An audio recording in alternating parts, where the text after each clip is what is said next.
नमस्कार दोस्तों। एक गांव में एक किसान रहता था जिसका नाम स्वरूप सिंह था, जिसके 4 बेटे थे।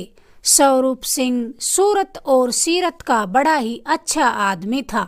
हर गरीब की मदद करता, दरवाजे पर आए फकीर को कभी भूखा न जाने देता। उसका ये मानना था कि इंसान चाहे जितनी चालाकी करे मगर कर्म कभी उसका पीछा नहीं छोड़ते। इन्हीं अच्छे कर्मों के कारण उसके पास धन दौलत की कमी न थी। खेत, जानवर, अनाज, रुपया, पैसा, हर चीज से उसका घर भरा था।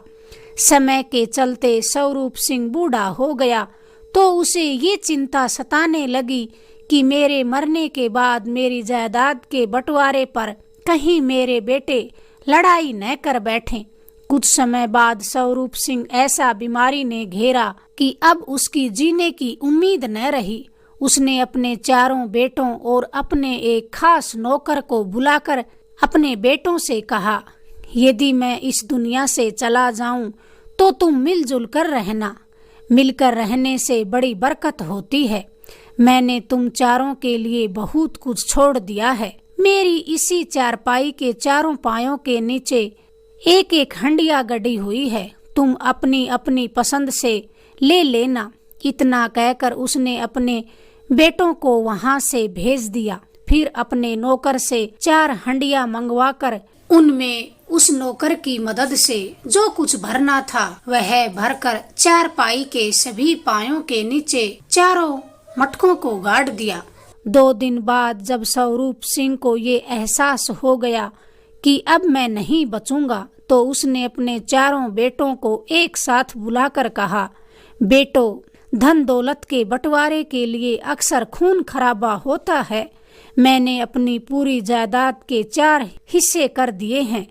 मेरे मरने से पहले तुम्हें तुम्हारे हिस्से का धन देकर जाना चाहता हूँ। मेरे लिए तुम सब आंखों के तारे हो। अब 4 बेटों ने अपनी गर्दन झुका दी। फिर किसान ने अपने सबसे छोटे बेटे को उसकी पसंद का पाया चुनने को कहा। फिर दूसरे बेटों ने भी क्रमशः ऐसा ही किया। फिर चिंतित होकर 4 बेटे अपने बाप की चारपाई से लगकर बैठ गए। कुछ पलों बाद किसान ने आखिरी सांस ली। बाप के मरने का गम तो बेटों को था ही, मगर सभी रस्मों को भी पूरा करना था। फिर सभी रस्में भी पूरी कर दी गई। 4 बेटों ने सभी रस्मों को शानदार तरीके से निभाया, क्योंकि दौलत की तो कोई कमी न थी। गरीबों में खैरात बांटना कई दिनों तक चलता रहा। आखिर एक दिन सभी भाइयों ने फैसला किया कि अपनी अपनी हंडिया को अब देखा जाए कि किसके हिस्से में क्या आया है। 4 ने अपने अपने हिस्से की हंडिया को निकाला तो वे बड़े हैरान परेशान हुए। एक हंडिया में सोने चांदी के जेवर भरे थे, दूसरी में हीरे मोती थे, मगर तीसरी और चौथी हंडिया में कुछ न था, सिवाय एक में मिट्टी भरी थी और दूसरी में हड्डियां थी। जिन 2 भाइयों को सोने और हीरों से भरी हंडिया मिली वे तो बड़े खुश हुए, जबकि मिट्टी और हड्डियों वाली हंडिया जिनके हिस्से में आई थी वे बड़े नाराज और दुखी थे। उन 2 भाइयों ने वे दोनों हंडिया लेने से साफ साफ मना कर दिया। वे सभी यही सोच रहे थे कि हमारा बाप तो बड़ा ही समझदार आदमी था, फिर उन्होंने अपने बेटों के साथ ऐसा क्यों किया, जबकि 4 बेटे अपने बाप की बड़ी इज्जत करते थे। अब उन 4 भाइयों ने आपस में झगड़ने की बजाय किसी अक्लमंद आदमी को तलाश करने की सोची जो उनका ये मसला हल कर सके। खूब तलाश करने के बाद उन्हें ऐसा कोई आदमी न मिला जो ये बता सके कि मिट्टी और हड्डियों वाली हंडिया का क्या राज है। फिर उन्होंने फैसला किया कि क्यों न राजा के दरबार में जाकर ही इस पहेली को सुलझाया जा सके, क्योंकि स्वरूप सिंह की राज दरबार में बड़ी इज्जत थी। 4 भाई अब पूरी तैयारी के साथ राज दरबार की ओर चल पड़े। रास्ते में उन्होंने देखा कि राजा का बेटा घोड़े पर बैठकर शहर को जा रहा है। तभी एक भाई ने राजकुमार से बड़े ही अदब से पूछा, राजकुमार जी, क्या राजा साहब महल में मौजूद हैं? राजकुमार ने बड़ी बेरुखी से जवाब दिया, महल में ही हैं, मगर दिमागी रूप से ठीक नहीं हैं। सभी भाइयों ने सोचा कि ऐसा नेक दिल राजा पागल कैसे हो सकता है। शायद राजकुमार अपने बाप से नाराज है, इसलिए ऐसा कह रहा है। खैर, आपस में सभी भाइयों ने यह तय किया कि महल तक एक बार जरूर चलकर देखना चाहिए। जब वे पहरेदारों से अनुमति लेकर महल के अंदर गए तो उन्होंने देखा कि राजा की बेटी अपनी सखियों के साथ बगीचे में टहल रही थी। चारों भाइयों ने राजकुमारी से भी राजा के बारे में पूछा तो राजकुमारी ने भी बड़ी बेरुखी से कहा, राजा तो दरबार में बैठे हैं मगर अंधे हैं।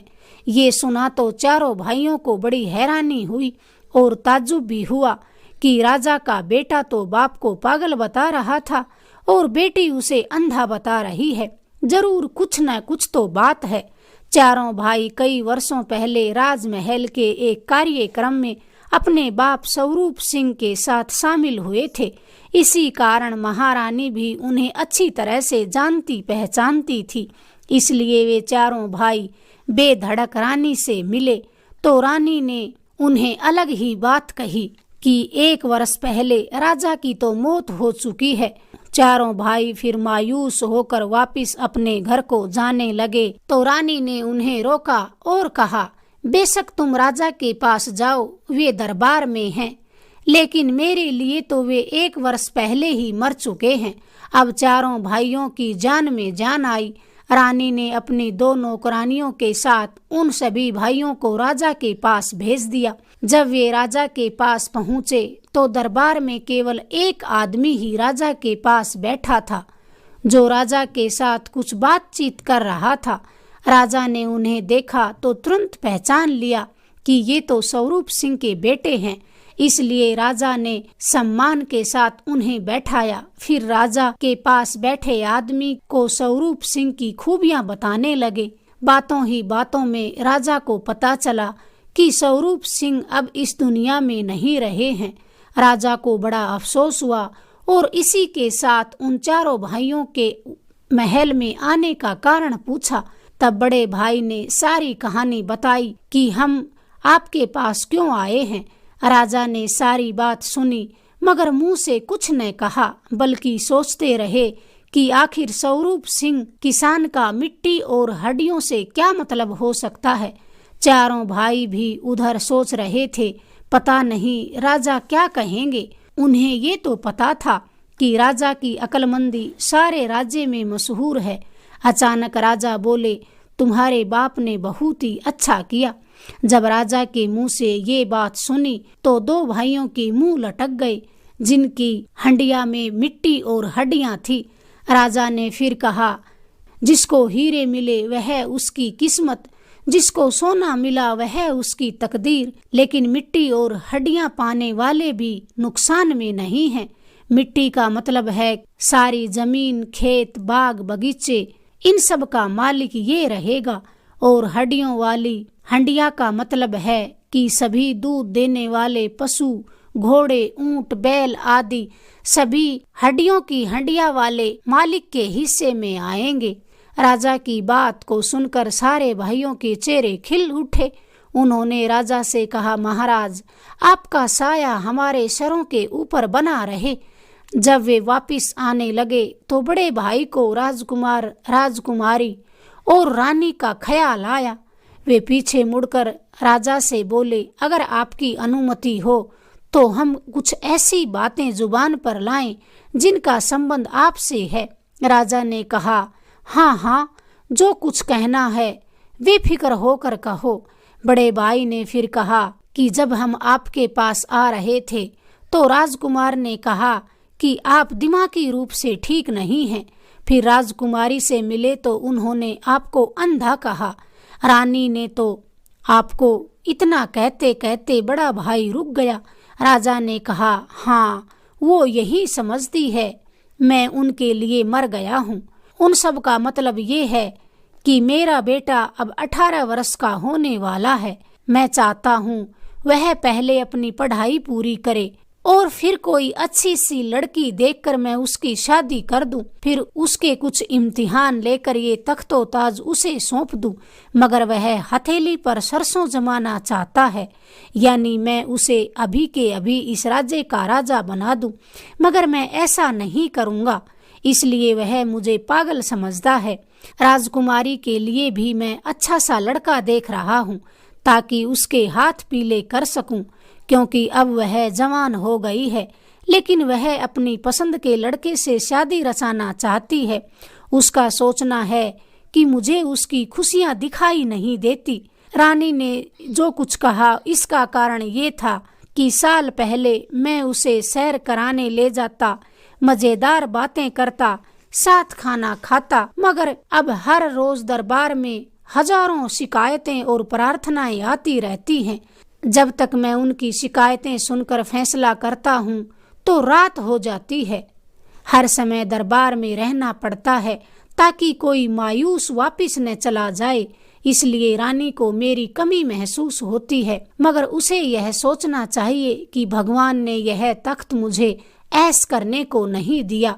जब तक प्रजा सुखी न हो जाए तो मेरा सुख किस काम का है। राजा अपनी बात पूरी करके चुप हो गया। चारों भाइयों को अपने राजा पर बड़ा गरूर हुआ। उन्होंने राजा से घर लौटने की आज्ञा मांगी तो राजा ने उन्हें यही कहा, तुम सब भाई एक रहो और नेक रहो।